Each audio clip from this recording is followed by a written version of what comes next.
যুবকদের স্বভাব, এই বয়সে যদি দিনদার ইমানদার পরহেজগার আল্লাহওয়ালা হয়ে যায়, তাহলে আকাম করব কবে? আকাম একটা উল্লেখযোগ্য সাবজেক্ট, এটা করতেই হবে। এই বয়সে যদি দরবেশ হয়ে যায়, যৌবনকালে যদি বুজুর্গ হয়ে যায়, পিসাব হয়ে যায়, আমল করি নামাজি হয়ে যায়, দাড়িওয়ালা হয়ে যায়, তাহলে আকাম করব কবে? ইনশাআল্লাহ বুড়ো কালে যে নামাজ কালাম পড়বো। ও বন্ধুরে, তুমি এক নম্বরে বুড়ো হবা কিনা তার মধ্যে গ্যারান্টি নাই। বাড়ির কাছে এত বড় বিশ্ব রোড, বুড়ো হওয়া বড় রিস্ক, ঠিক না? মোটর সাইকেল নিয়ে বুড়িয়ে যেতে পারো, অটো নিয়ে বুড়িয়ে যেতে পারো, ট্রাকের তলে টলিয়ে যেতে পারো, বুড়ো হবা কিনা তার গ্যারান্টি নাই। হায়াতের কোনো গ্যারান্টি নাই, মরণের গ্যারান্টি 100। বুড়ো হয়ে তুমি ইবাদত করবা, বুড়ো হবা কি হবা না তার ঠিক নাই, তার আগেই তুমি বালিশ ছাড়া শুয়ে পড়তে পারো। আর যদি বুড়ো হইতেও পারো, বয়স পাও, বুড়ো হওয়ার পরে বুঝবা যে কোন কাল হারাইছি আর কোন কাল পাইছি। ওরে যৌবন কালে ইচ্ছা করলে সকাল 9টার অজু দিয়া, সকাল 9টায় গোসল করছি, অজু বানাইছি, ওই অজু দিয়ে ইচ্ছা করলে ঈশান নামাজ পড়ে শোয়া যায়। কতক্ষণ ঠিক কি ঠিক না? স্বাস্থ্য যাদের ভালো আছে, 9টায় গোসল করে সেই অজু দিয়ে ঈশান নামাজ পড়তে পারে। যৌবন কালে ইচ্ছা করলে বাইসাইকেল চালায় বিশ্ব ইজতেমায় যাইতে পারে, ইচ্ছা করলে বাইসাইকেল চালায় চরমুনার ময়দানে যাইতে পারে, ইচ্ছা করলে বাইসাইকেল চালায় উড়াকান্দি ঠাকুর বাড়িও যেতে পারে। এই যে গতবার আইছিল না, মোদি জুমন নামাজ পড়ে গেল উড়াকান্দি ঠাকুর বাড়ি, জোরে কন্যা নাউজুবিল্লাহ। ইচ্ছা করলে বাইসাইকেল চালায় কুয়াকাটা যাইতে পারো, ইচ্ছা করলে বাইসাইকেল চালায় কক্সবাজার যার রিস্ক তুমি নিতে পারো। ও যুবক, যৌবন কালে ভালো মন্দ সবই বেশি করা যায়, বৃদ্ধকালে কিছু করা যায় না। সকাল 9টার অজুদে তুমি ঈশা পড়তে পারো, বৃদ্ধকাল তুমি পেয়ে দেখো কি পারা সম্ভব। তোমার ঘরে তোমার দাদা আছে, তোমার আব্বা আছে, বুড়ো আব্বা বুড়ো দাদা, ওনাদের সামনে তুমি কিছুই না। ওদের যৌবনকাল এমন ছিল, রাস্তায় যখন হাঁটতো পায়ের ধাক্কায় রাস্তা থমথম করে কাঁপতো। আল্লাহর রহমতে তুমি হাঁটলি, পিঁপড়েও টের পায় না কে যায়। এই যুবক তুমি, সেই তোমার বুড়ো বাপ বুড়ো দাদা যাদের যৌবন ছিল ওই রকম, তাদের এখন অবস্থা কেমন? এক ওয়াক্তের অজু দিয়ে এক ওয়াক্তের 3 প্রকারের নামাজ শেষ করতে পারে না। কতক্ষণ অজু বানায় যে জোহরের 4 রাকাত সুন্নত পড়ছে, ইতিমধ্যে ফরজের একটু দেরি আছে, তলপাট চিপে দূরে বার হয়ে চলে এসে পেশাব করে অজু বানায় যে কোনো মতে ফরজটা পড়তে পড়তে আবার হয় না, চুমু একটা খাইয়ে বাইরে চলে এসে আবার পেশাব করে আবার অজু বানাইছে। আর 2 রাকাত পড়া লাগে। এক ওয়াক্তের নামাজ পড়তে 3 বার অজু করা লাগে। পেশাব করতে যে পায়খানা করে দেয়। ওনাকে ওনার এক শাগরেদ জিজ্ঞেস করছে, হযরত এটা অপচয় না? তো হুজুর বললেন, এটা আমি যদি নিজেকে বানায় ব্যবহার করতাম তাহলে অপচয় বলতে পারতাম। আমার এক শাগরেদ, এক ভক্ত, সে নিয়তি করে রাখছে যে আমি যতদিন বেঁচে থাকি অথবা সে যতদিন বেঁচে থাকে, সে আমাকে প্রত্যেক দিন 1 সেট নতুন পোশাক পরাবে।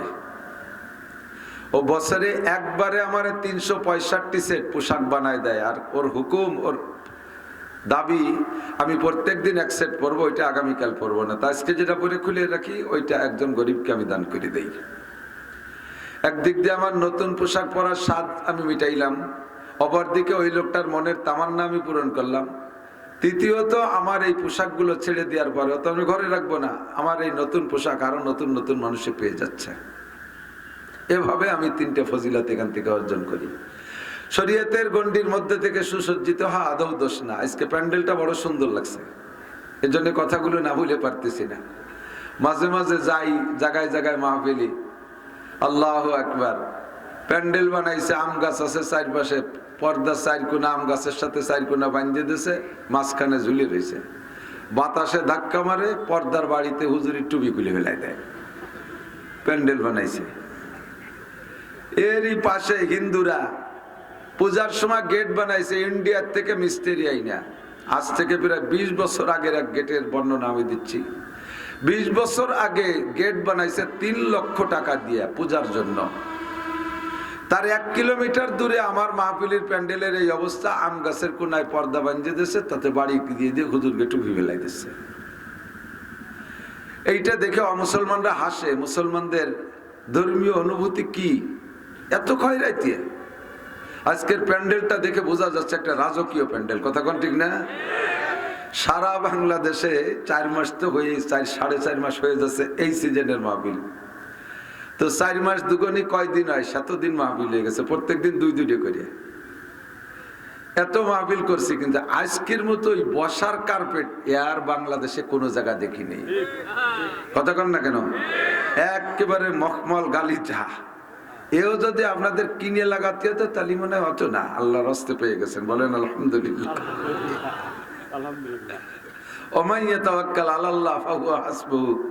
যে আল্লাহর পর ভরসা করে আল্লাহ তার জন্য যথেষ্ট হয়ে যায়, ঠিক না?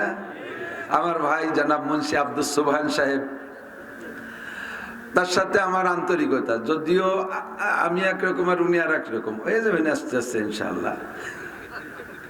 উলামায়ে কিরামরে এত ভালোবাসে একজন রাজনৈতিক নেতা, যা খুবই কম মেলে। প্রত্যেক বছর একটা মাহফিলে 4 বছরে 3 বছরই মনে আমি আইছি না, 4 বছর আসছি, 4 বছরই মনে হয়। প্রথম বছর আইসা এই যে গাড়িটা নিয়ে এসে এই গাড়িটাই নিয়ে প্রথম বছর ঢুকছি। আর ওই জয় বাংলার ওই জায়গার থেকে অ্যাক্সিডেন্ট, মন মানসিকতা ভালো ছিল না, নিচের মধ্যে অল্প একটু ওয়াজ করে আবার চলে গেছিলাম আর এক জায়গা। তো তারপরে থেকে পূর্ণাঙ্গ মাহফিল করি, মূল সময়টা এখানে দেওয়ার চেষ্টা করি। আল্লাহ পাক আমাদের এই সুন্দর পরিবেশে বসার তৌফিক দিয়েছেন, তার জামিল তার জামালাতের একটা অংশ আমাদেরকে দান করেছেন, শুকর আদায় করি আলহামদুলিল্লাহ। আল্লাহ কবুল করুক, বলেন আমিন। এখন থেকে 7 মাস পর পর দামি মাস, এখন থেকে 7 মাস পর পর দামি মাস। চলতি মাসটার নাম কি মাস? রজব। জানেন তো সবাই কি নাম? ইংরেজি নাম মুখস্থ করলে কি কোনো নেকি আছে? বাংলা নাম মুখস্থ না করলে সগীরে কবিরে আছে? আরবি নাম মুখস্থ করলে সুন্নতে মুআক্কাদা আমলের জন্য আপনি একটা নেকি পাবেন, মানে একটা সুন্নতের আমলে 100 শহীদের সওয়াব পাবেন। আল্লাহ নবী বলেন আহসু হিলালা শাবান, তোমরা শাবান মাসের তারিখগুলো খুব লক্ষ্য রাখো। লি রমাদান, এটা কেন? রমজানের জন্য। এবার শাবান মাসের তারিখগুলো খেয়াল রাখবো, যাতে রমজান মাসটা আমার কাছে খুব বুঝে শুনে আসে, এর ভিতরে কোনো একটা দিন মিস হয়ে না যায় বা কোনো একটা দিন বেড়ে না যায়। এবার শাবান মাসকে ঠিক রাখার জন্য তার আগের মাস রজব মাস। রজব মাস আর শাবান মাস, এই 2 মাস হলো রমজানের মোকাদ্দমা। মোকাদ্দমা মানে মামলা মোকাদ্দমা না, বাংলায় বলে ভূমিকা আর আরবিতে বলে মোকাদ্দমা, প্রারম্ভ। তো রমজান আসতেছে, এর তাহাইয়ু আর প্রস্তুতির জন্য এই 2টা মাস নবী আলাইহিস সালাতু ওয়াস সালাম এই 2 মাসে খুব নফল রোজা রাখতেন। নফল রোজা রাইখা রোজার প্রতি একটা অভ্যাস করে নিতেন। আচানক রোজা রাখতে কষ্ট হতে পারে, অভ্যাসে পরিণত হয়ে গেলে আর কষ্ট হয় না। রমজানে যারা রোজা রাখবেন ইনশাআল্লাহ, বিগত যারা রেখেছেন তারা একটু সাক্ষী দিতে পারেন, রমজানের প্রথম দিক দিয়ে 3, 4, 5 দিন, 7 দিন, 10 দিন পর্যন্ত রোজা বলে একটা কষ্ট হয়। আস্তে আস্তে যখন অভ্যাসে পরিণত হয়ে যায়, শেষের দিক যাই আর রোজাকে সেই শুরুর মতো কি কষ্ট অনুভব হয় নাকি? শুরু রোজার মতো আর কষ্ট লাগে না, বরঞ্চ রোজা চলে যাওয়ার পরে ঈদের দিন কিছু খাতিও মনে চায় না, ঠিক না? বিশেষ করে সকালে কিছু মুখে দিতে তো আচমকা লেগে যায়, রোজা রোজা বলেই মনে হয়, না খাওয়ার একটা অভ্যাসে পরিণত হয়ে যায়। তো রোজা বড় দামি। প্রত্যেক ফরজ ইবাদতের আগে পাশে আল্লাহ নবী সুন্নাত রেখেছেন, প্রত্যেক ফরজের পাশে সাথে সুন্নাত রেখেছেন। কেন? এই সুন্নাত গুলো ফরজের প্রতি উদ্বুদ্ধ করে, সুন্নাত গুলো ফরজের পরিপূরক হয়। সুন্নাতের দ্বারা ফরজের প্রতি মানুষ আকৃষ্ট হয় বেশি। জোহরের ফরজ নামাজের আগে 4 রাকাত সুন্নাত আছে না? এই 4 রাকাত সুন্নাত পড়ে আপনি ফরজের প্রতি মনোনিবেশ বাড়বে, পড়লে নামাজের দ্বারা নামাজের দিকে মনোনিবেশ বাড়ে। ঈশার নামাজের আগেও আছে, আসরের নামাজের আগেও আছে, মাগরিবের নামাজের আগে সময় কম বিধায় নেই, তবে অন্য মাযহাবওয়ালারা পড়ে 2 রাকাত। ফজরের আগে 2 রাকাত। ওযুর ভিতরে 4টি ফরজ আছে, 4টি ফরজকে পূরণ করার জন্য সাথে 10টি সুন্নাত আছে। মুখ ধোয়া ফরজ কয়বার? কথা বলি, মুখ ধোয়া কয়বার ফরজ? 1 বার ফরজ। এই ফরজটা যাতে পূর্ণ হয় এর জন্য নবী 3 বার মুখ ধোয়াকে সুন্নাত রাখছে। মাথা 4 ভাগের 1 ভাগ মাসাই করা ফরজ, যাতে এই 4 ভাগের 1 ভাগ কোন সময় তো ফিতে দিয়ে মাপিয়ে কালি দিয়ে দাগ দিয়ে রাখিনি যে 4 ভাগের 1 ভাগ মসবো, একেও মাথায় 4 ভাগ করে রাখছি নাকি, যাতে সেই 4 ভাগের 1 ভাগের মধ্যে কম না হয়। এই জন্য নবী বলেন পুরো মাথা মশাই করো। পুরো মাথা মশাই করলে 4 ভাগের 1 ভাগ ওর মধ্যে থাকবেই থাকবে, ঠিক না?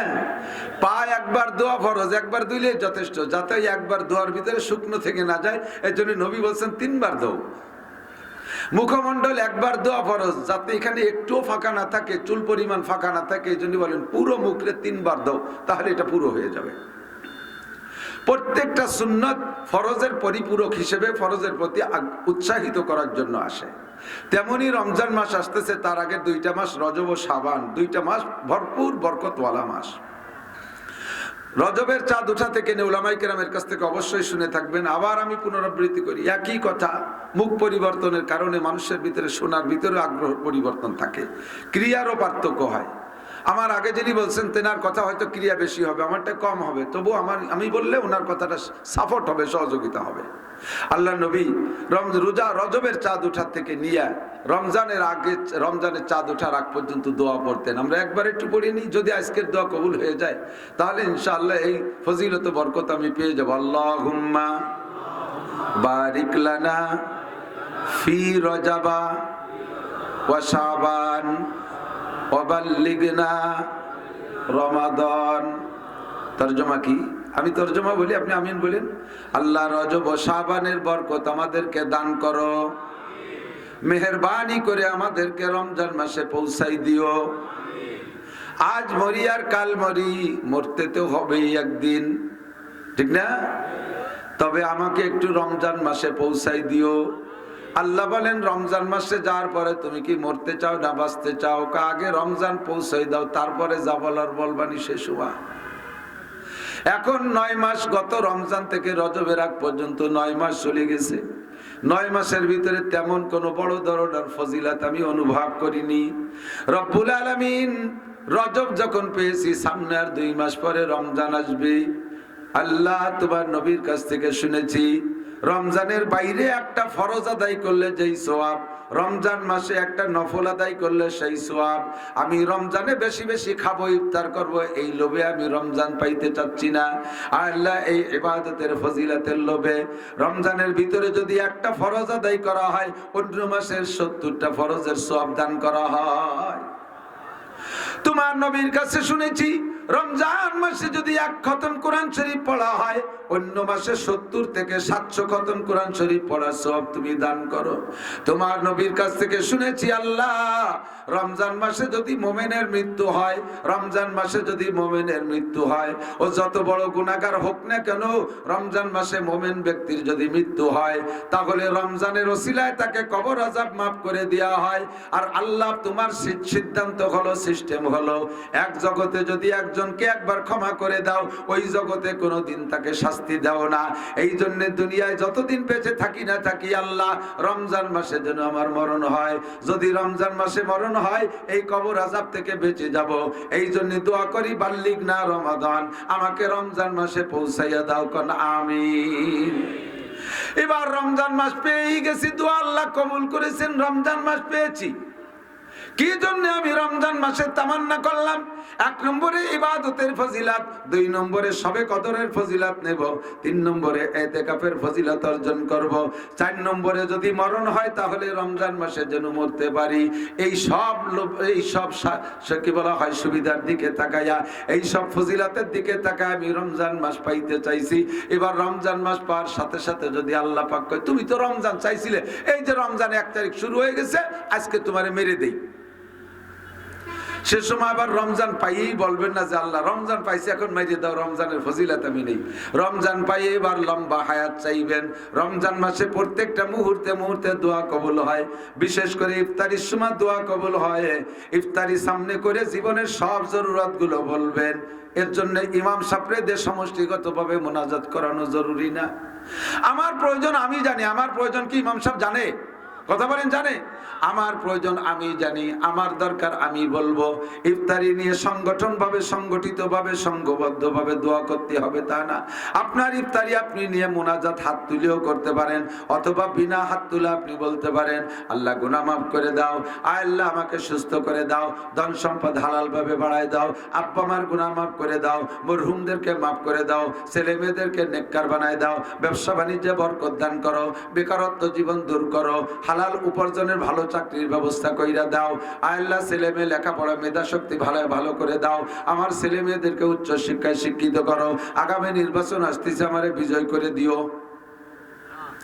এভাবে যার যা আছে খুঁটিয়ে খুঁটিয়ে বলবেন, মেয়েগুলো বয়স হয়ে গেছে, বিয়ে দিতে পারতেছি না, ছেলেটারে বিয়ে দেবো তাও বিয়ে দিতে পারতেছি না, নিজে বিয়ে করবো তাও মাইয়ে খুঁজে পাচ্ছি না, যত যা আছে বৈধগুলো আল্লাহর কাছে ইফতারি সামনে করে বলবেন, এই সব দোয়া কবুল হবে। তার ভিতরে অন্যতম একটা দোয়া বলবেন, আল্লাহুম্মা আল্লাহুম্মা রযুকনি হায়াতান তাইয়্যিবা হায়াতান তাবিলা বিসসিহহাতি ওয়াল ইফাতি ওয়াল আফিয়াতি ওয়াল মাগফিরাতি ওয়াল গিনা। সুস্থতার সাথে ইজ্জতের সাথে, সুস্থতার সাথে ইজ্জতের সাথে, প্রশস্ত হালাল রিজিকের সাথে আল্লাহ তুমি আমাকে একটু লম্বা হায়াত দান করো। জীবনের লম্বা একটা সময় চলে গেছে, আমি কিছুই করতে পারি নাই, চেহেল সালে উমরে আজিজাত গুজাশত, মেজাজে তু আজহাল তফলি নগাশ, মেজাজে তু আজহাল তফলি নগাশ। জীবনে 40টা বছর চলে গেছে, এখনো পর্যন্ত পোলাপানের স্বভাব আমার গেল না, সিলেমি স্বভাব আমার গেল না, নামাজের প্রতি মন আসে না, রোজার প্রতি মন আসে না, ফরজ আদায়ের প্রতি মন আসে না, হালাল খাওয়ার প্রতি মন আসে না, দাড়ি রাখার প্রতি মন আসে না, সুন্নতের আমলের প্রতি মন আসে না। 50 বছর চলে গেল, 55 বছর চলে গেল, আল্লাহ কিছুই করতে পারি নাই, তোমার কাছে একটু হায়াত চাই। এই হায়াতটা আমি বিলাসিতার জন্য চাই না, আমি সিঙ্গাপুর যাইতে বাকি আছে, আল্লাহ আমার একটু হায়াত দাও। কুয়াকাটা সফরে যাই না, জায়গা জাতীয় একটু হায়াত দাও। কক্সবাজার যেতে পারি না, একটু হায়াত লাগবে। ইন্ডিয়া যেতে পারি না, একটু হায়াত লাগবে। এই জন্য আমি হায়াত চাই না। আল্লাহ নামাজ ভালো করে পড়তে পারি নাই, একটু ভালো নামাজ পড়ার জন্য হায়াত চাই। কথা বলেন। কোরআন শিখতে পারি নাই, কোরআন শেখার জন্য হায়াত লাগবে। আল্লাহ শরীয়তের বিধিবিধান পালন করতে পারি নাই, সব এর জন্য আমার হায়াত লাগবে। আমাকে একটু লম্বা হায়াত দাও। তবে হায়াতের ভিতরে 3টে সিফাত লাগাবেন। 1 নম্বরে সুস্থতা, বলেন 1 নম্বরে সুস্থতা, 2 নম্বরে ইজ্জতের সাথে, 3 নম্বরে হালাল প্রশস্ত রিজিকের সাথে হায়াত চাই। ইকো দিও না। সুস্থতার সাথে হায়াত চাই, বলেন সুস্থতার সাথে হায়াত। সুস্থতার সাথে 200 বছর হায়াত আল্লাহ আপনার দিয়েছে, তার 100 বছর প্যারালাইসিসে বারান্দায় পড়ে রয়েছেন, নড়াচড়া নাই, খালি জায়গায় বসে খেটর মেটর হরে পেশাব পায়খানা করে জায়গা নষ্ট করে। এই হায়াতের 5 পয়সা দাম আছে। বাড়ির সবাই যাইয়ে ভাঙ্গা ঈদগাহ মাদ্রাসায় যাইয়ে, দাঁড়িয়ে মাঠ মাদ্রাসায় যে হুজুরকে 5000 টাকা দিয়ে মামলা দিয়েছে, হুজুর এই বুড়োর একটা জালাল খতমপুরি মেরিয়ে দিয়ে যায় নাকি, গিয়ে ভাই দিয়ে বিষে নষ্ট নষ্ট করে ফেলাই দিচ্ছে। কাইসি কুইসে বেড়া গোড়া সব শেষ, মশারির কোনো হুটু হই নাই, বন্ধু ফেলেছে কাইসি কাইসি। আপনারা মারার জন্য ছেলে মেয়েরা মামলা দেয় 5000 টাকা দিয়া। এই হায়াতের 5 পয়সার দাম নাই। বংশীয় মানুষ, সৈয়দ বংশের লোক, কিন্তু প্যারালাইসিসের রোগী 1 পয়সারও দাম নাই। সুস্থতার সাথে হায়াতের দাম আছে। আল্লাহ নবী বলেন, ইগতানিম খামসান কবলা খামসিন, শাবাবাকা কবলা হারামিক ওয়া সিহহাতাকা কবলা সুকুমিক। এই আমার প্রাণপ্রিয় যুবকরা লক্ষ্য করো, নবী পাক বলেন, তোমার ডান হাতের 5টা আঙ্গুল তোমার পজিটিভ, তোমার বাম হাতের 5টা আঙ্গুল তোমার নেগেটিভ। পজিটিভ 5টা আছে তোমার হাতে, মূল্যায়ন করো। নেগেটিভ 5টার আসার আগে 1 নম্বরে শাবাবাকা কবলা হারামিক, তোমার যৌবন কালটাকে মূল্যায়ন করো বার্ধক্য আসার আগে। যুবকদের স্বভাব, এই বয়সে যদি দিনদার ইমানদার পরহেজগার আল্লাহ ওয়ালা হয়ে যায়, তাহলে আকাম করব কবে? আকাম একটা উল্লেখযোগ্য সাবজেক্ট, এটা করতেই হবে। এই বয়সে যদি দরবেশ হয়ে যাই, যৌবনকালে যদি বুজুর্গ হয়ে যাই, পেশাব হয়ে যায়, আমল করি, নামাজি হয়ে যায়, দাড়িওয়ালা হয়ে যাই, তাহলে আকাম করব কবে? ইনশাআল্লাহ বুড়ো কালে যে নামাজ কালাম পড়বো। ও বন্ধুরে, তুমি 1 নম্বরে বুড়ো হবা কিনা তার মধ্যে গ্যারান্টি নাই। বাড়ির কাছে এত বড় বিশ্ব রোড, বুড়ো হওয়া বড় রিস্ক, ঠিক না? মোটর সাইকেল নিয়ে বুড়িয়ে যেতে পারো, অটো নিয়ে বুড়িয়ে যেতে পারো, ট্রাকের তলে ডলিয়ে যেতে পারো, বুড়ো হবা কিনা তার গ্যারান্টি নাই। হায়াতের কোনো গ্যারান্টি নাই, মরণের গ্যারান্টি 100।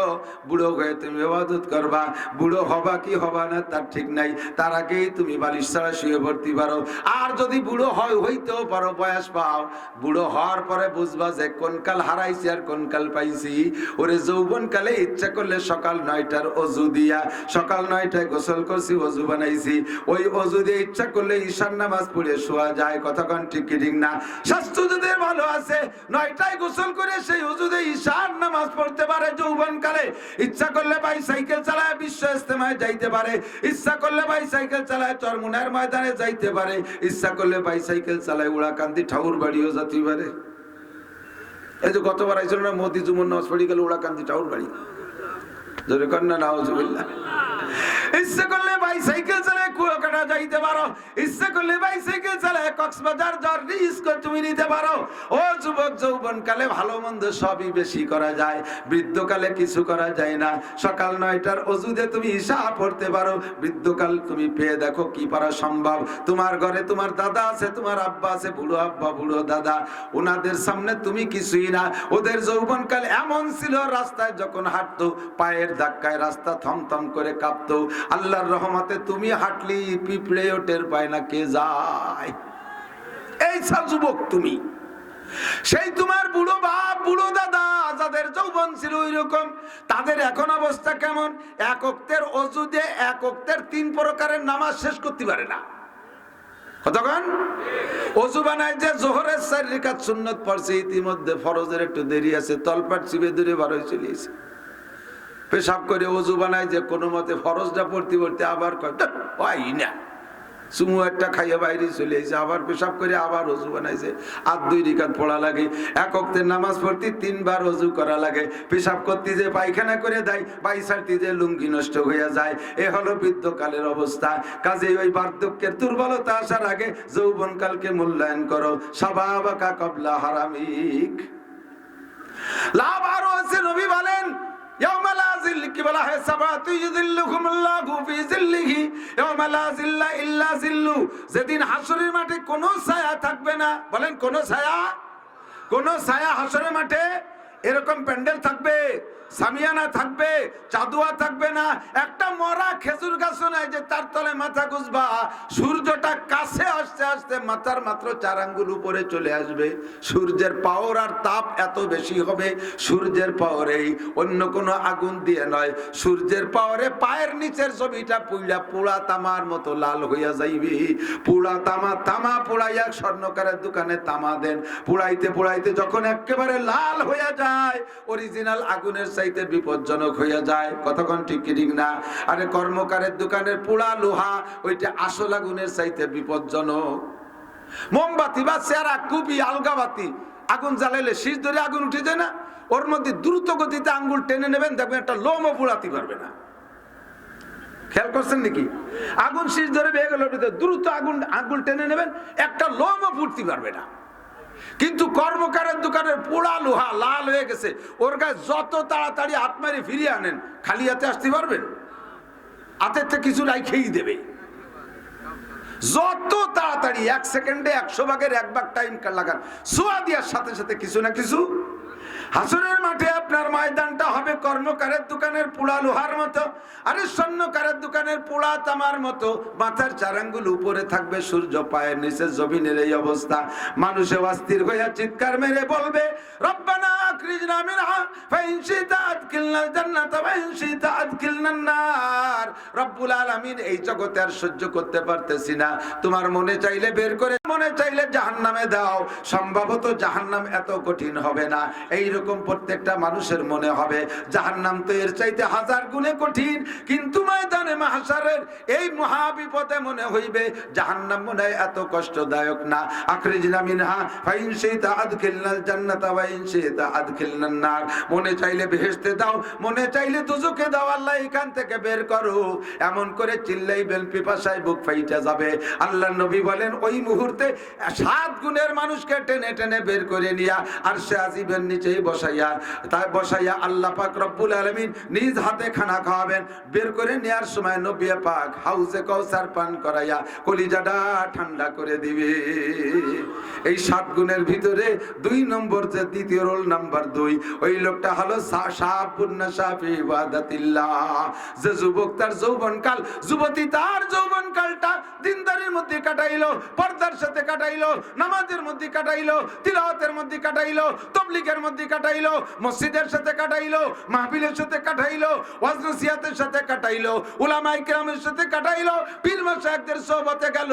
ওরে আব্দুল গফফার সাহেবের মজলিসে বসলো, ইসমাতুল্লাহ কাসেমি সাহেবের মজলিসে বসলো, আরে ভাঙ্গা ভাঙ্গা ঈদগাহ মাদ্রাসায় যাইয়া হুজুরের সাথে, তলহা হুজুরের সাথে, মুহাদ্দিস সাহেব, খতিব সাহেব হুজুরের সাথে সময় কাটায়। এই জাতীয় যুবক, পর্দার আড়ালের মা বোনরা যারা আল্লাহ ওয়ালি দিনদার মহিলাদের সাথে সময় কাটায়, টেলিভিশন, ফেসবুক, ইউটিউব বাদ দিয়া আল্লাহর কোরআন দেখে আর বয়ান বক্তৃতা শোনে, আল্লাহু আকবার, 5 ওয়াক্ত নামাজ পড়ে, রমজানের রোজা রাখে, 100% পর্দা করে, এই যুবতী মেয়েদেরকে আর ছেলেদেরকে নিয়া নবী পাক বলবেন রব্বি হাউলাই আজিয়াফিল মুকাররাম, এই যে আমি কিছু ভিআইপি মেহমান নিয়ে আসছি, আল্লাহ বলবেন তাল ফামা শানুহুম, এদের গুণ কি, কোন বৈশিষ্ট্যের কারণে? হুজুর বলবেন শাবুন নাশা ফি ইবাদাতিল্লাহ, এই যুবকগুলো একই সময়কার সময় ছিল যে সময় এক শ্রেণীর যুবক কনসার্ট করত, গান করত, সিনেমা করত, বায়োস্কোপ দেখত, ল্যাংটা ছবি দেখত, বিভিন্ন প্রকার নোংরামিতে সময় কাটাইছে, গাঁজায়া বা ফেনসিলিল হিরোইনের মধ্যে সময় কাটাইছে, বিড়ি সিগারেট মদ গাজার মধ্যে সময় কাটাইছে, নারী নিয়ে পার্কে পার্কে ঘুরে বেড়াইছে, দুনিয়ার নোংরামি করেছে, মোটরসাইকেলের পিছনে মেয়েদেরকে উঠাইয়া বাড়ির কাছে বিশ্ব রোড ফিল্ডিং মেরে বেড়াইছে। সেই সময় এই যুবকগুলো তবলিগের রাস্তায় রাস্তায় ঘুরছে, মানুষকে দিনের দাওয়াত দিয়েছে, এরা তাহাজ্জুদের নামাজ পড়তো, এরা ইশরাকের নামাজ পড়তো, যৌবনকালে কোণে যে বইরা দাঁড়িয়ে রাখছে, হক্কানি পীর মাশায়েখদের সোহবতে কাটাইছে, দাওয়াত ও তবলিগের মেহনতে গিয়েছে, বিশ্ব ইজতেমায় নিজেও গেছে, আরো হাজার মানুষকে নেয়ার জন্য তশকিল করেছে।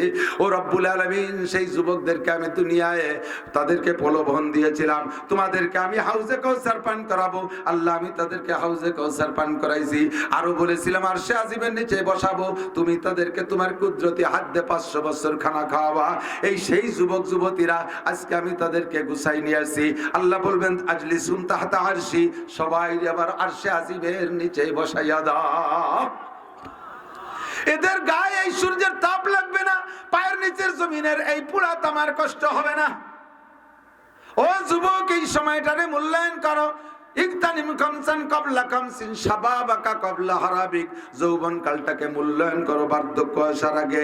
2 নম্বরে সিহহাতাকা ক্বাবলা সুকুমিক, সুস্থতাকে মূল্যায়ন করো রোগ আসার আগে। আমাদের স্বভাব সম্পূর্ণ উল্টো।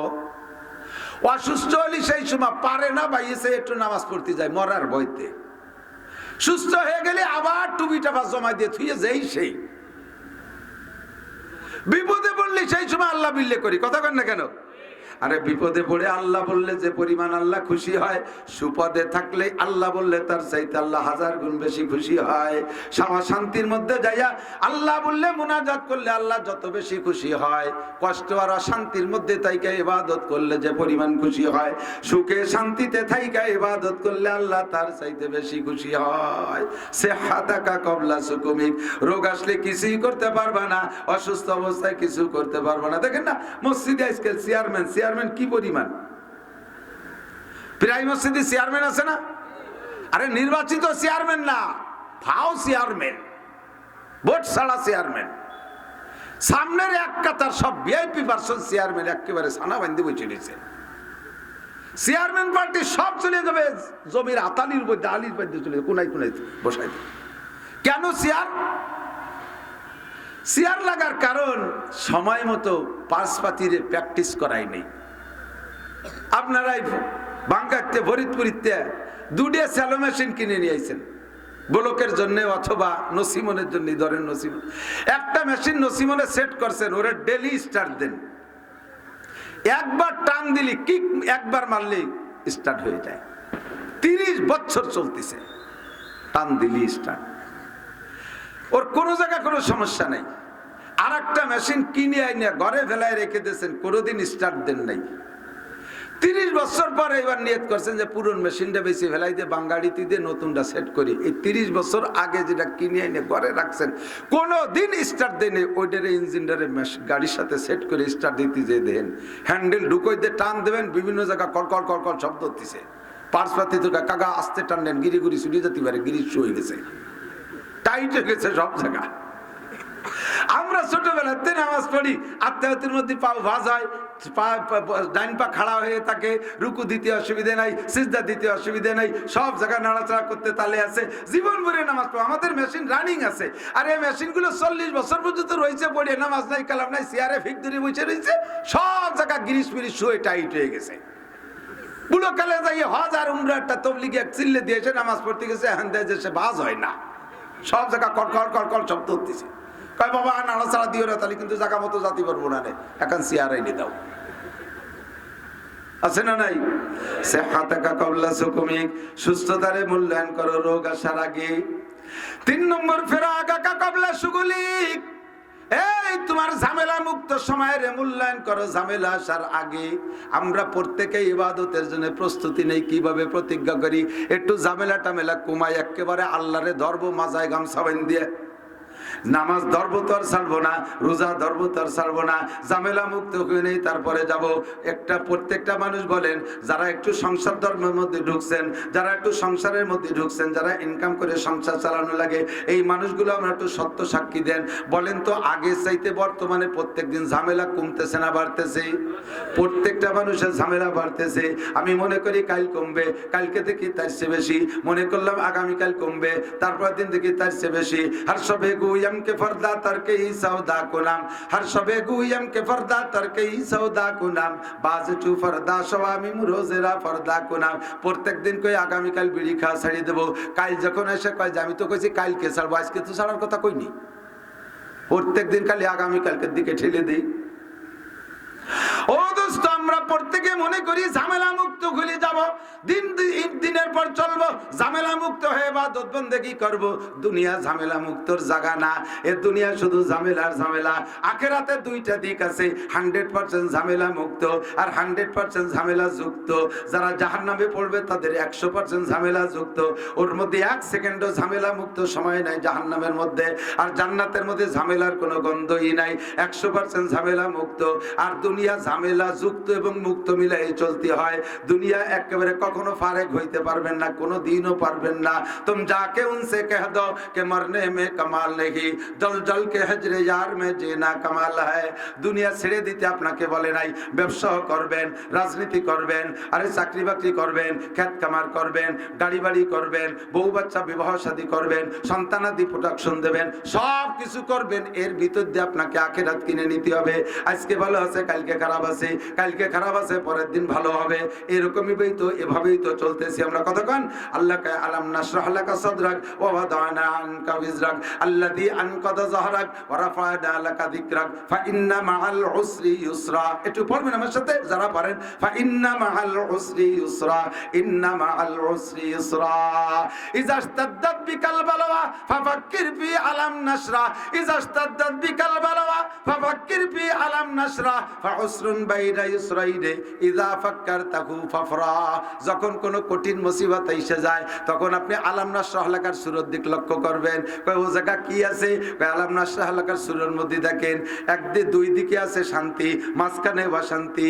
দুই দিকে শান্তি, ইউসুর মানে শান্তি, আর ওসর মানে কষ্ট। ইউসুর মানে শান্তি, ওসর মানে কষ্ট।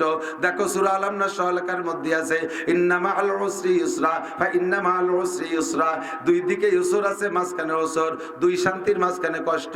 আপাতত কিছুদিন আগে তোমার সুখ শান্তি ছিল, আপাতত একটু শান্তি আসছে, ইনশাআল্লাহ চলে যাবে, থাকবে না, ইনশাআল্লাহ চলে যাবে, থাকবে না। তবে থাকবে না পরে যে স্থায়ী শান্তি পাবা তাও বলা যায় না, আবারও শান্তি আসতে পারে। কাজেই 100% ঝামেলা মুক্ত হইয়া নামাজ ধরবা, রোজা ধরবা, শরিয়াত ধরবা, কোরআন ধরবা, তবলিগি যাবা, চরমুনায় যাবা। এ কথার অপেক্ষা করা, এ কথা বলা যাবে না, এরকম অপেক্ষা করা যাবে না যে অবস্থায় আছি এই অবস্থা আমি ঝামেলা মুক্ত, যাহা করব এর মধ্যেই করিয়া উঠতে হবে। ঠিক না? আমি এক মুরব্বীরে তশকিল করছি, কৃষক মুরব্বী, তবলিগি যার জন্য। উনি কয় যে হ্যাঁ এই তো এই যে সামনে বাইন বুনি আইছে, বৃষ্টি নেমে গেছে, চাষ দিয়ে পাটটা বুনেই চলে যাব। পাট বুনানোর পরে চাষ দেশে পাট বুন হয়েছে, 5-7 বিঘে বুনতি, পিছনের ডাবার জ্বালাই গেছে, সাথে বোন হয়ে গেছে। কয় চাচা কলেন যে পাট বুনানোর পরে যাব? কয় যে হ্যাঁ দেখি তো কোপটা দিয়ে নেই। কোপ দিতে দিতে ফিরে আর এক পাশে বোন বড় হয়ে গেছে, যার কথা না, হ্যাঁ দেখি তো বোনটা একটু নিড় দিয়ে নেই। নিড় দিতে দিতে আর এক পাশে আরো বড় হয়ে গেছে, এবার বাঁশ কাটতে হবে। হ্যাঁ দেখি তো বাঁশটা কাটি নেই। বাঁশ কেটে জাগ দিতে দিতে তো আবার বাঁচার সময় হয়ে গেছে, তাই চলেন এখন। কয় যে না দেখি তো বাঁশ কাটা বাঁচিয়ে নেই। বাঁশ বাঁচতে এবার গাছ কাটার সময় হয়ে গেছে। কয় তাহলে গাছ কাটা কাটিয়ে নেই, তারপরে দেখি তো। এবার গাছ কেটে জাগ দেওয়া গেছে, তা জাগ হয়ে গেছে, চলেন সব লিখে যায়। কয় দেখি তো গাছ কাটা বাঁচিয়ে নেই। এই নড়াচড়া জীবন ভরে দেখি তো, কোনোদিন করিত না। কতক্ষণ? এই জন্য ফেরাগাকা কবলা সুগুলিক, ঝামেলা মুক্ত হইতে পারবেন না কোনোদিন। যুবক আমার সাথে সাক্ষী দাও, নামাজ পড়বো এখন থেকেই। কথা বলেন, নামাজ পড়বো এখন থেকেই। রমজানের রোজা আসলে রোজা রাখবো, শরীয়তের বিধান এখন থেকেই, যা কিছু করার এখন থেকেই। তবলিগি গেলে এখনই যাইবা, তবলিগি গেলে এখনই যাইবা, কোরআন পড়লে এখনই পড়বা। বুড়োকালে তুমি সময় পাইবা না, ও সময় তোমাকে সময় দেওয়া হবে না। সালাম আলাইকুম। সালাম আলাইকুম। বয়ান করতেছি, পরে কথা বলে। বক্তারা এই সিজনে এই সময় তারা ব্যস্ত।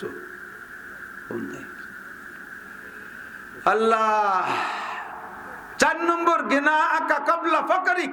অজের দিকে চলে যাবো, এসে গেছে এটুকু হয়ে যাচ্ছি। গেনা আকা কাবলা ফাকারিক। আমরা যে যে হালাতে আছি অর্থনৈতিক দিক দিয়ে একটু বলেন তো, কে কেমন আছেন বলেন তো? আপনারা কেমন আছেন? সত্যি সবাই ভালো আছেন? আলহামদুলিল্লাহ, আলহামদুলিল্লাহ। শুকর আদায় করলে আপনি বড় লোক। হযরত আবু হুরায়রা রাদিয়াল্লাহু তাআলা আনহু বলেন, হুজুর আলাইহিস সালাম সাহাবায়ে কিরামদেরকে নিয়ে বয়ান করতেছে। এই বয়ানের মধ্যে বিভিন্ন বয়ান করছেন। লাস্টে যে একটা হাদিস বলার জন্য হুজুর বলেন, এই মাইয়া কুযু মিন্নি খামসা খিসালিন ফায়ামালু বিহিন্না। তোমাদের মধ্যে কে আছো আমার থেকে 5টা কথা নিবা, এই 5টা কথার পর 5টা যোগ্যতা অর্জন করে নিজে আমল করবা। আর ইয়াল্লিমু মাইয়া আমালু বিহিন্না, অথবা তাদেরকে শিখাই দিবা যারা আমল করতে চায়। আমি ওদের ভিতরে আপনাদেরকে খিলাফতিটা দিচ্ছি। নবী আলাইহিস সালাম আবু হুরায়রাকে সাহাবায়ে কিরামদেরকে বললেন, কে আছো আমার থেকে 5টা কথা নিবা, নিজে আমল করবা, অথবা যারা আমল করতে চায় তাদেরকে শিখাইয়া দিবা। চার দোকানে বইসে বইসা হাসিনেরা উঠো, খালে দাঁড়ে ডুবো, এর সাথে কবরতে উঠে পিটেন দাও, এই সমস্ত আজে বাজে ভাও দরবার বাদ দিয়ে এই সমস্ত পচা রাজনীতি আমরা মনে করি আমাদের দেশে চার দোকানে বসে যা আলোচনা করি মাননীয় প্রধানমন্ত্রী সেই অনুযায়ী দেশ চালায়। আল্লাহ বাসালি পদ্মা পার হয়ে ওপার যায় না। তোমার রাজনীতি 4 দোকান পর্যন্ত শেষ। হাও কথা ও জায়গা না বসে আমিও আপনাদেরকে খিলাফতি দিচ্ছি, 5টা কথার পর আমল করব এবং এই 5টা কথা যারা আমল করতে চায় তাদেরকে শিখাই দেবো। রাজি আছি না ইনশাআল্লাহ? আবু হুরায়রা বলেন, হুজুর বলতেছেন কে আছো নিবা? তো ইতিমধ্যে আমি দাঁড়াই গেছি সবচেয়ে আগে দাঁড়াইছি। হুজুর আমি নেবো। হযরত আবু হুরায়রা হাদিস পাইলে আর ছাড়তেন না, সব সাহাবাদের চাইতে উনি অ্যাক্টিভ ছিলেন। দাঁড়াই যেতেন, আমি নেবো। ফাকাজা বিয়াদি, হুজুর আমার হাত ধরলেন। ফাদ্দা গুন্না ফিহা, হাতের মধ্যে 5টা ঘুরিয়ে দিলেন। আছে না নাই? এক হাতের মধ্যে কয়টা আছে? 5টা কথা বলছেন আর 5টাই হাতের মধ্যে গুনে দিলেন। 5টাই হাতের মধ্যে গুনে দিলেন। গুনতে যাইয়া প্রথমেই বৃদ্ধাঙ্গুল ধরলেন। যদিও বৃদ্ধাঙ্গুলের তর্জমা বাংলাদেশ আর অন্য দেশে ভিন্ন রকম। বাংলাদেশে যদি কেউ বুড়ো আঙ্গুল দেখায় তাহলে সর্বনাশ না? নাক থাকবে শক্তি থাকতে ঘুষই ফেলাই দেবে না? আর বিদেশে 1 আঙ্গুল দেখালি মানে গুড, আর বাতেটা দেখাতে মানে ভেরি গুড। আর বাংলাদেশে 1 আঙ্গুল মানে বেকায়দা একটা কিছু, এর তর্জমা করা যাচ্ছে না। তো এর নাম বুড়ো আঙ্গুল। কি আঙ্গুল? বুড়ি আঙ্গুল, ঠিক না? বুড়ো মানে কি? একে চাইতে বয়স বেশি। সব কয়টাই একসাথে হলো তো এর বুড়ো কয়, আমি তো তাই বুঝি না। ভালো বাংলায় কইলি তো বৃদ্ধাঙ্গুল কয়, বৃদ্ধ মানেই তো বুড়ো। আরে দেখতে একটু মুরব্বী লাগে, ঠিক না? 1 নম্বরে এইটা ধরে বললেন, আর এর সাথে লাগায় দিছে বাংলাদেশি তর্জমায়। এটার মধ্যে বিপদ না? হুজুর এইটার সাথে লাগায় দিছে বাংলাদেশি তর্জমা, ইত্তাকিল মাহারিম তাকুন আবাদান নাস। হে দুনিয়ার মানুষ, ইত্তাকিল মাহারিম তাকুন আবাদান নাস। তুমি ইবাদত করতে করতে যদি সবচাইতে বড় আবেদ হইতে চাও, ইবাদত করব তো সবচেয়ে বড় আবেদ হয়ে আল্লাহর সামনে যাইব। নবী পাক বললেন, যদি তুমি সবচেয়ে বড় আবেদ হইতে চাও তাহলে সংক্ষিপ্ত কথা মনে রাখো, ইত্তাকিল মাহারিম, যত প্রকার হারাম আছে সমস্ত হারাম তুমি ছাড়িয়া দাও। হুজুর বলেন নাই, কিন্তু অন্য কথা আমার দিক খেয়াল। হুজুর বলেন নাই বড় আবেদ হইতে হলে বেশি বেশি নামাজ পড়ো, বড় আবেদ হইতে হলে বেশি নফল রোজা রাখো, বেশি তিলাওয়াত করো, বেশি জিকির করো, বেশি তাহাজ্জুদ পড়ো, বেশি ইশরাক পড়ো, বেশি আবিন পড়ো, বেশি তবলিগি যাও, বেশি দান খয়রাত করো, বেশি বেশি মসজিদ করো, বারবার সরমুনায় যাও, পীরের দরবারে পইড়া থাকো। এ কথা কিন্তু আল্লাহর নবী বলেন নাই। হুজুর বলছেন সবচেয়ে বড় আবেদ যদি হইতে চাও, আমরা সবচেয়ে বড় আবেদ হইতে, জোরে কর না, চান পিছনালারা চান না? সবচেয়ে বড় আবেদ হব কে? সবচেয়ে বড় আবেদ ও কি লোভ, সুবহানাল্লাহ, মাশাআল্লাহ। সহজ কথায় দিক তাকান। প্রশ্ন যদি ছোট হয় অ্যান্সার কিন্তু বড় হয়। যারা লেখাপড়া জানেন তারা সাক্ষী দেন, কথা বলেন। পরীক্ষা দিয়ে দেখছেন না, প্রশ্নপত্রের প্রশ্ন যদি সংক্ষেপ হয় অ্যান্সার কিন্তু বড় হয়।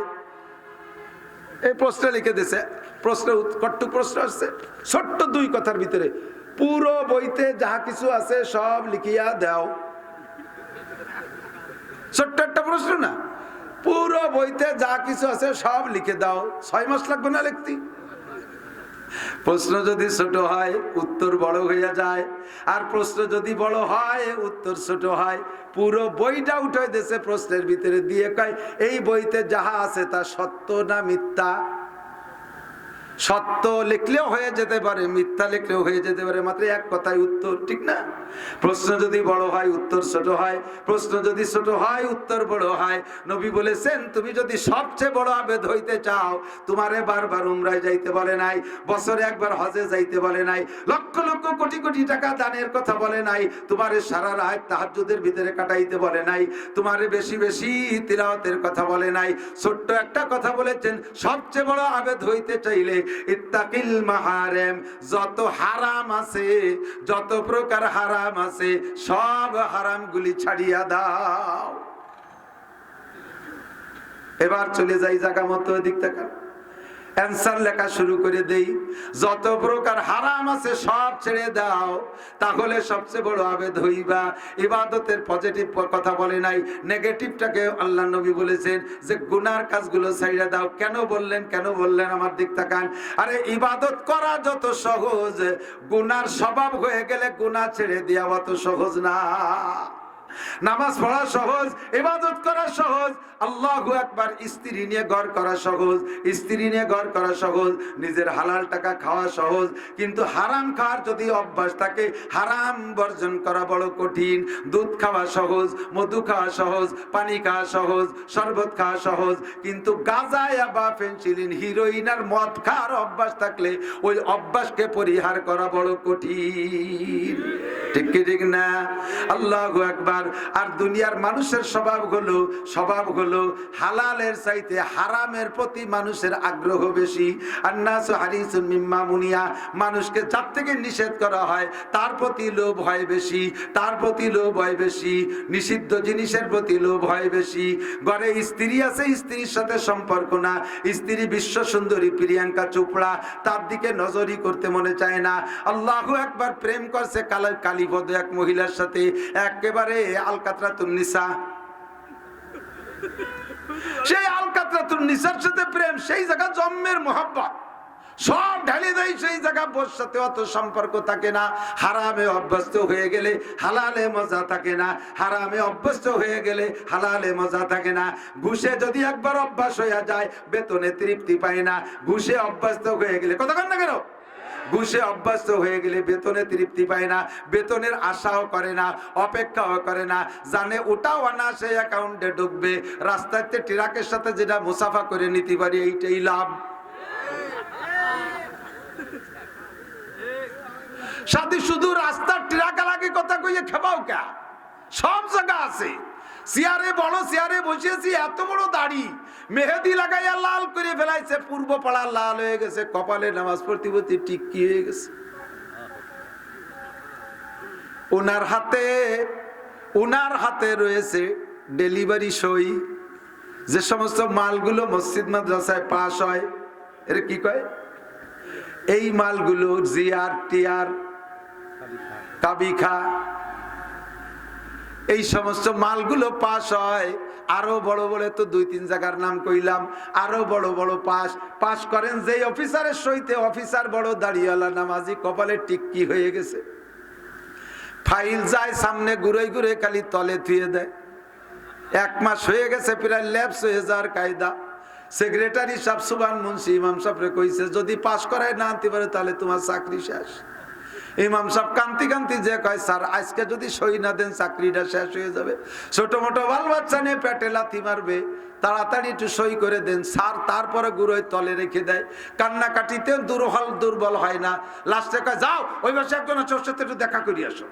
ওই স্যারের একজন ফেরেশতা দাঁড়ানো আছে পায়খানার দ্বারে, গেটের ওই কোনায়, তার সাথে দেখা করি আসো। যে কয় ভাই স্যার আপনার কাছে দেখা করতে পাঠাইছে, আপনি কি সই টই করেন নাকি? কয় সই উনি করে, দেখা করার তর্জমা বোঝো না? কয় না তা তো বুঝিনি। কয় মুসাফা করতে হবে, পীর সাহেবের সাথে মুসাফা করতে হবে। কি দিয়ে মুসাফা? কয় 2 টনের 1 টন দিয়ে যেতে হবে। কয় 1 টন দিলে আমার চাকরি থাকবে না। কয় কমপক্ষে 500 কেজি দিয়ে যাও। 500 কেজি দিয়া তারপরে সই করে আনা লাগে। ও দোস্ত, দেখতে কত সুন্দর, অভ্যাসে পরিণত হয়ে গেছে, বেতনের অপেক্ষা করে না। এই টনমন খাইতে খাইতে খাইতে খাইতে স্বভাব যখন নষ্ট হয়ে যায়, নামাজেও তারে ঠেকাইতে পারে না। ভালো করে মনে রাখবা, যেই নামাজে তোমার এই ঘুষ খাওয়ার থেকে ফিরাইতে পারে না, সুদ খাওয়াতে ফিরাইতে পারে না, জিনার থেকে ফিরাইতে পারে না, বিড়ির আগুনের থেকে ফিরাইতে পারে না, ওই নামাজে তোমার জাহান্নামের আগুন থেকে বাঁচাইতে পারবে না। কথা কোন ঠিক কি ঠিক না? যে নামাজে তোমার আকাম থেকে ফিরাইতে পারে না, ওই নামাজে তোমার জাহান্নাম থেকে বাঁচাইতে পারবে না। যেই নামাজে ঘুষ থেকে ফিরাইতে পারে না, ওই নামাজে তোমার জান্নাতে নিতে পারবে না। ইত্তাকিল মাহারিম, হারামের অভ্যাস হয়ে গেলে হালালে মজা থাকে না। মদ গাঁজা আবা খাইয়া অভ্যাস হয়ে গেলে দুধ মধুতে মজা পায় না। আরে জিনা করে অভ্যাস হয়ে গেলে স্ত্রীতে তৃপ্তি পায় না। ঘুষ খাইয়া অভ্যাস হয়ে গেলে কি বলা হয়, বেতনের টাকায় তৃপ্তি পায় না। সুদের পর অভ্যাস হয়ে গেলে ব্যবসার টাকায় তৃপ্তি পায় না। এই জন্য আমার নবী বলেন ইত্তাকিল মাহারিম, সবচেয়ে বড় বুজুর্গ যদি হইতে চাও হারামকে ছাড়িয়ে দাও। ইয়া আইয়ুহাল্লাযীনা আমানুত্তাকুল্লাহ, হে অন্ধ জগতের অটল বিশ্বাসী পাগলরা, আল্লাহকে ভয় কর। আল্লাহর ভয় যদি অন্তরে আইসা যায়, আল্লাহর ভয় যদি অন্তরে আইসা যায়, তাহলে হারামকে ছেড়ে দেওয়ার ভয়ও অন্তরে আসবে, হারামকে ছাড়ার জন্য ভয়ও অন্তরে আসবে। সমস্ত হারামকে ছাড়ার জন্য আগে লাগবে অন্তরে কার ভয়? জোর হলো না, কার ভয়? আরে এই জায়গা তো খাইয়ে যাচ্ছি, এই সব খাবারের হিসাব আল্লাহর সামনে দেওয়া লাগবে। টোন মারো, মন মারো, রাস্তা মারো, খাল মারো, বিজিএফ কার্ড মারো, পঙ্গু ভাতা বেঁচে খাও, বিধবা ভাতা বেঁচে খাও, বয়স্ক ভাতা করতে যে কাট করতে যে টাকা খাও, ব্রিজের রড খাইয়ে ফেলাই দাও, রোডের পিস খাইয়ে ফেলাই দাও, রাস্তার কুয়া খাইয়ে ফেলাই দিয়া, আরে মাটি তাল মারিয়ে দিয়ে তারপরে পিস ঢালাই, তারপরে ঢালাই দিয়ে যাও।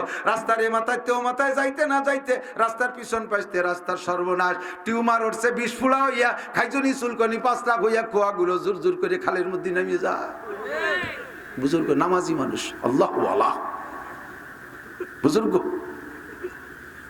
অভ্যাস যদি একবার খারাপ হইয়া যায়, হাজার ওয়াজে কাম হয় না। কতক্ষণ ঠিক কি ঠিক না?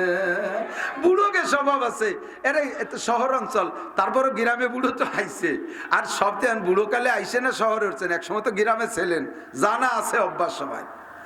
বুড়োর আইল ঠেলার স্বভাব জীবন বইয়া, আইল না ঠেলতে বাল্টায় না। আইল ঠেলা সুন্নাত, শয়তানের সুন্নাত। কার সুন্নাত? ছেলেরা এস্টাবলিশ, ঢাকায় বড় বড় চাকরি করে, বিদেশে থাকে, বছরে লাখ লাখ টাকা পাঠায়। বুড়োরে বলতেছে আব্বা